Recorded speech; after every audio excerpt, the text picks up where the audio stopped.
என்னடா என்ன இது?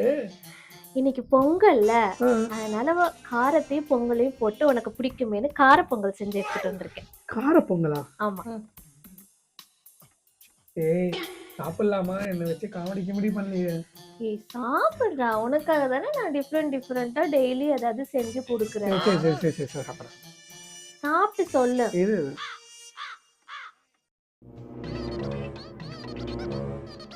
இது கும்பி பாகம்பா. தனக்கு கொடுக்கப்பட்ட உணவில் நஞ்சு கலந்திருப்பதை போதி தர்மன் அறிந்து கொள்கிறார். ஏய் நீ நல்லா இருக்குன்னு சொன்னாதான்டா எங்க வீட்டுக்குலாம் கொடுக்கணும். ஒழுங்கா பார்த்து சூப்பரா இருக்கான்னு மட்டும் சொல்லு. சூப்பரா இருக்கு. செம்ம டேஸ்டி. நீ கூட உங்க வீட்டுல கண்டிப்பா கூட உன்னை பெத்ததுக்காக ரொம்ப பெருமைப்படுவாங்க. செம்ம டேஸ்டி. Hi jolly success. அப்போ உனக்கு இன்னொரு பிளேட் எடுத்து வச்சுட்டு ஐயோ மீண்டும் மீண்டுமா? ஃபுல்லாத்தையும் எங்க வீட்டுக்கு போய் கொடுத்துட்டு வந்துடுறேன். Okay bye. நாசமா போனவள அல்வாவை கூட உங்க அம்மா மாதிரி பண்ணிருக்கேன்.